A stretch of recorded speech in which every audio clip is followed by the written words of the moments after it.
welcome. My name is Jakub Kalenský and I'm a senior fellow in the Digital Forensic Research Lab, focusing mainly on Russian disinformation and countermeasures against it. And today it is my pleasure to welcome you to our latest edition of DFR Lab's Coffee Break. And during the next 15 minutes, we will discuss one of the most persistent, if not the most persistent disinformation campaign of the Kremlin, which is the ongoing disinformation campaign about the MH17 tragedy. And I will be discussing it with perhaps the most relevant person for this, Christo Grozev from Bellingcat. Christo, hi, and great to have you with us. Hi, Jakub. Great to talk to you. Christo is the lead investigator with Bellingcat, focusing on security threats and the weaponization of information. And Christo and his colleagues in Bellingcat have done an enormous job on MH17, identifying the soldiers who were responsible for downing of the plane, tracing the missile system. But today I would like to cover mainly the disinformation campaign about this tragedy. Over the last 6 years, we have seen a lot of disinformation attempts from the Kremlin and the pro-Kremlin outlets about MH17. My ex-colleagues at EU versus Disinfo have registered over 260 various disinformation cases. Christo, I'm sure you follow them all. Which one of them do you find the most ridiculous, the most outrageous? Well, it has to be the one with the plane being pre-filled with dead corpses that were thrown over eastern Ukraine by the CIA in conjunction with Israeli intelligence and Ukrainian intelligence, and with the help of the Dutch Secret Service as well. Now, this made a lot of well, people smile when it first came out, although it was in the middle of such a shocking tragedy. But for many years, I thought that was just a crazy invention by the local separatists or by the Russian mercenaries who were there. It is more recently that we found out through another investigation that this whole forgery, this completely outrageous version of events, was created in conjunction with the military intelligence of Russia. So it came from the Psychological Operations Department of the GRU. And that makes you think, I mean, if they can come up with something that is so ridiculous and implausible, it raises question about whether they ever wanted to create an believable alternative explanation, or were they just trying to create as many stories as possible, even as outrageous that nobody would believe as this one. Of course, there's always an audience for every conspiracy, and maybe that's part of their psychological operations, that they're preparing different layer of conspiracy theories for different audiences. But yes, that must be the one that shocked me most, and I found the most ridiculous. I believe it was Strelkov who started this one, or one of his soldiers. He started it on his VK account, and then until recently he has been saying that he's not sure that the people were alive. So yes, it's been promulgated until recently. You have closely followed the trial. You were live tweeting about the process every day. Has the joint investigative team investigation surprised you anyhow? Was there anything unexpected? Would you highlight any piece of the investigation where you particularly impressed by anything? Yes, we were surprised by some process of the investigation. We thought we knew almost everything because we've been following also the calls for witnesses, calls for additional information to be provided to the joint investigation team. But three things actually we found very new and shocking to us in a positive way.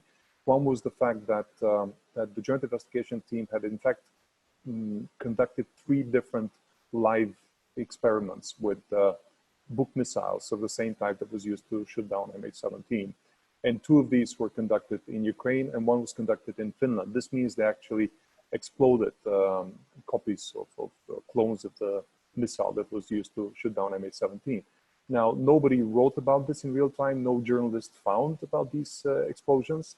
Russia had claimed that it has done the only only natural test, as they call it, conducted by Almaz-Antey, the manufacturer of the Buk missiles. And for many years, Russia was claiming sort of superiority in terms of the findings, saying we're the only ones who did it. Turns out that the Dutch investigation team did 3 of these. So this is one. The second thing is that they had apparently obtained satellite photographs of the launch location from the days before and the days after the shootdown. And the photographs from the day after the shootdown show a burnout area, exactly in the place that has been calculated as the launch site by a lot of econometric or reverse engineered calculations, both by the Joint Investigation Team and by other third parties. So this satellite photograph was something we were not aware of. We didn't think it was available, but it adds a lot of hard data for the judge or judges to look at, in addition to the more indirect evidence that has been gathered by the Joint Investigation Team. And the third thing that we found very impressive and new to us was the number and quality of witnesses, of eyewitnesses that they have been able to convince to come forward and speak to the investigative judge. Many of them will speak in live sittings, in live hearings in the court. Some of them will be speaking only in private sessions under disguised identities to the investigative judge, and questions will be asked through the judge by both the prosecution and by the defense team. But what, of course, we knew that there's a large number of witnesses. What we didn't know was that among these were former rebels, they call them rebels, but in fact former mercenaries, who had been on the ground near the launch site and had been able to identify some of the FSB officers who had accompanied the Buk missile. So this is very important, because in addition to just the data from telephone intercepts, from movement of the missile and the truck, and a lot of open source photographs that have registered this movement, there'll now be actual people who have no reason to lie. They were part of the, let's say, ideologically aligned with Russia at the time, and now they're testifying essentially against Russia. So I think these were the three things that both impressed us most, but also we found surprising, because we had no way to know that they were happening. Now we talked about the investigation of the JIT, but you did a lot of your investigations yourselves, you and your colleagues in Bellingcat. Is there anything that you are particularly proud of, where the JIT confirmed you had the facts right? And is there anything you would like to highlight from your work? Well, first of all, I have to say that we are extremely proud to hear the name Bellingcat in court proceedings so many times. I think we've heard it so far at least 10 times by the prosecution team. I'm sure we'll hear it in a negative sense also from the defense team when the defense starts talking on the substance of the case. We're proud of everything we've done. So far, nothing that we've contributed, both in publications, but also directly to the Joint Investigation Team, has not turned out to be inaccurate. But I would say that probably the one thing we're most proud of is where the Joint Investigation Team seems to have been initially wrong, and then we corrected them. This was the location of a photograph of the Buk teller, the truck with the missile, which the Joint Investigation Team published, I believe it was in 2017 on their website, and they said, we believe this has been, this photograph of this truck with the missile has been taken in the village or in the town of Makeyevka. And they asked for more geolocation help, or for people to find exactly where it was taken, the photograph. We, within a couple of hours, and by the end of the day, were able to geolocate it actually in Donetsk and not in Makeyevka. And now that has become part of the case file, and it is credited to Bellingcat that we were able to find the exact location of this place. We were not the only ones. There were some other journalists who went to the place and found it, but we were the first one who published it on that day. So yes, everything we've found has been validated so far. And one thing that we take pride is where we were more wrong than the Joint Investigation Team. I have to say that also there are things that haven't yet been validated by the Joint Investigation Team, but we are sure we are right about. For example, they asked recently in November last year for help in identifying a particular member of the Russian Secret Services who had been in charge, according to a lot of voice intercepts, telephone calls, in charge of providing the weapons across the border and giving them to the militants, including probably the Buk missile. Based on the voice and just on the secret name that was used for this person, Vladimir Ivanovich, we were able to identify the real person behind that. And he's one of the top 5 people in the FSB, a lieutenant general in charge of the border service for the FSB. His name is Andrei Burlaka. That has not yet been validated officially by the Joint Investigation Team, but we are sure that we were right in our finding. And now finally to the enormous disinformation campaign of the Kremlin. They themselves and their media, they have spread a lot of conspiracies, a lot of disinformation, a lot of contradictory stories about the tragedy.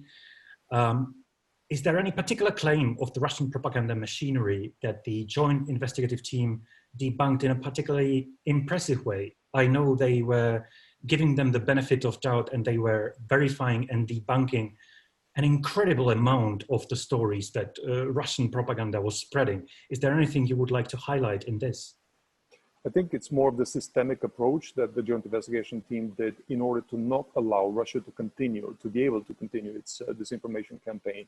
The joint investigation team took for granted that Russia will try to delegitimize the outcome of the court case by saying, oh, they didn't do it thoroughly, they ignored completely our input, they didn't have access to a natural experiment like we did, and so on and so forth. So the joint investigation team went the extra 100,000 miles, not the extra mile, to test every hypothesis that Russia claims, as crazy and as improbable as it has been, in order for them to be able to say at the end, well, we didn't just take one version of events, we took all possible versions of events, including the ones proposed by Russia, and tested them for plausibility. And we concluded that they don't work. So they worked on 3 different scenarios. One is the main scenario, which is a book shot down MH17 from a Russia-controlled location. A second scenario that they looked at thoroughly was that an air-to-air missile from a Ukrainian missile air fighter had shot down MH17. And then a third scenario, which is that a Buk missile or some sort of a ground-to-air missile, but from a Ukrainian-controlled location had shot down MH17. By spending and giving enough effort and enough time to each of these 3 scenarios, the joint investigation team made it impossible for Russia to claim anymore that they were sticking to a predetermined scenario.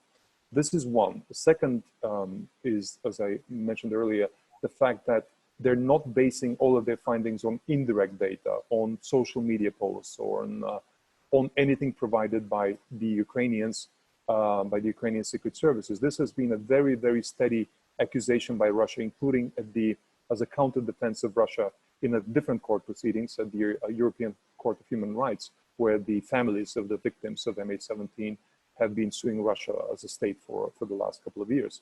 Russia has been saying the data, the telephone intercepts, the movement based on metadata from mobile phones is all fake because it has been provided by the Ukrainian Secret Service to the joint investigation team.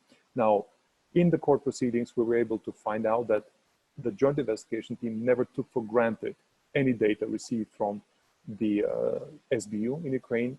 On the contrary, they took every piece of data with a grain of salt, and they validated it by going back and requesting the raw data from the mobile operators, comparing it to other raw data from mobile operators from other countries to which phone calls had been made, and making sure that everything holistically matches with each other.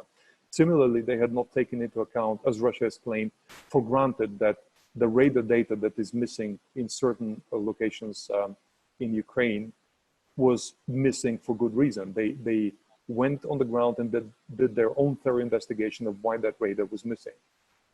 And last, and I think very importantly, the joint investigation team in the proceedings mentioned how many times Russia has lied and directly misled the joint investigation team by providing either false data or by delaying the necessary and easily obtainable data by years.